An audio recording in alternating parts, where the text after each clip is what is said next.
Hello folks, this is old Bubba back with you today. Out here in the field,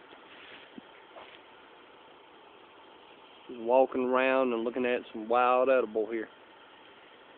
I've did this wild edible before, so this is going to be my second video on this wild edible.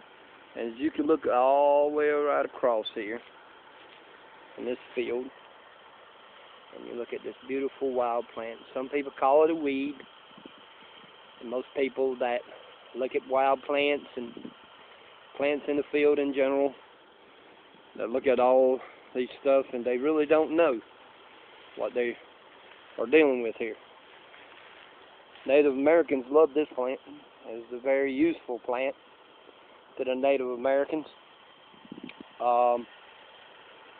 A lot of people that do foraging, like I do, can automatically identify this plant right off at hand. And this plant right here is known as Goldenrod.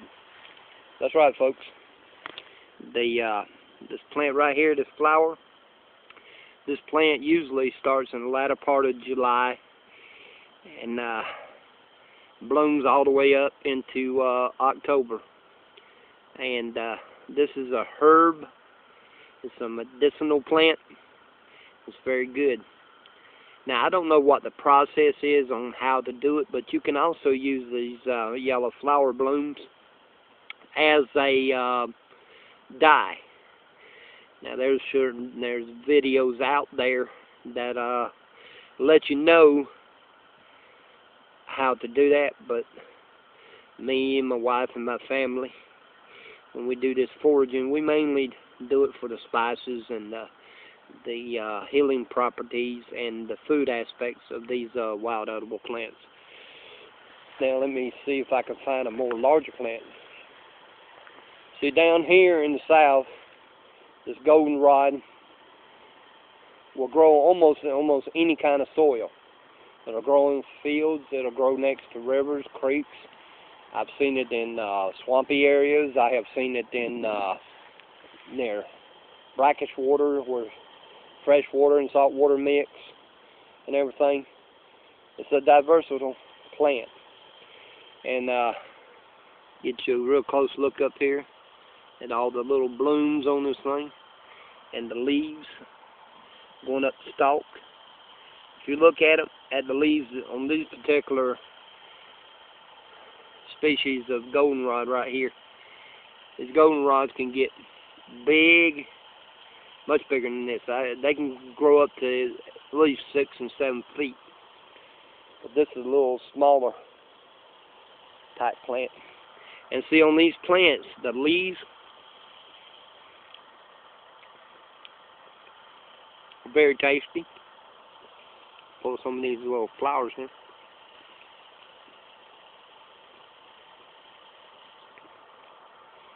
The flowers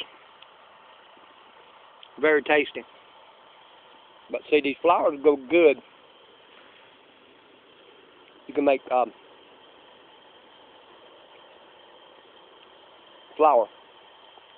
And they have a kind of like a, how do you say, minty flavor to them. Kind of like a spicy, almost like a minty, peppery taste. And they're very good. These will be good in a soup, or as a spice in certain types of casserole dishes and stuff like that. And just look at all this field full of this wild spices. This plant right here, like I said, would be good as a trail snack. It's good as seasoning.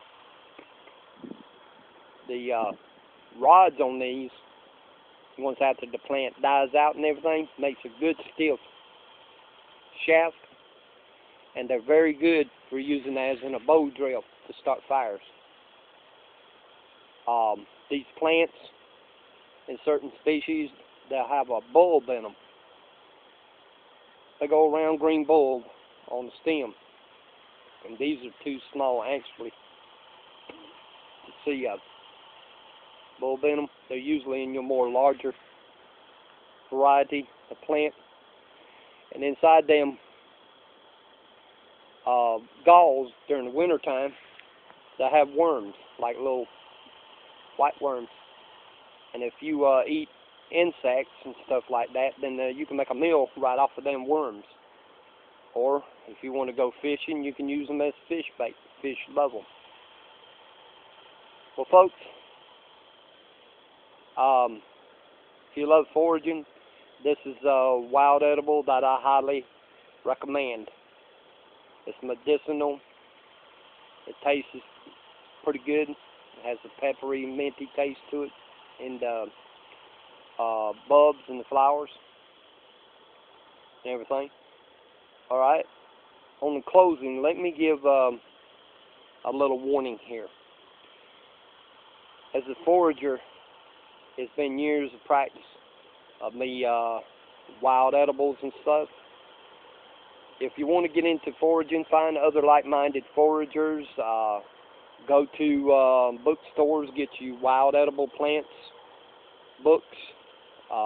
There's plenty of videos on YouTube and Facebook and all over the internet. I do not recommend you just going out into the woods and picking, because some plants are, everything on the plants are edible. A lot of edible plants have lookalikes. And there's a lot of stuff out here that's free for the taking. But also, as a conservationist, I would say just don't go out picking and overpick a wild edible just because you can. Always leave for something for the next year's growth. Like I said, find somebody else out there that does wild edibles and everything, and get with them and learn how to forage and properly forage. Well, folks, this is old Bubba bringing you this video. If you like it, how about hit the like button down below and leave a comment, whether it's good or bad. And subscribe to my YouTube channel, The Jewish Redneck Prepper. Until the next time, this is old Bubba saying shalom and enjoy the journey. God bless.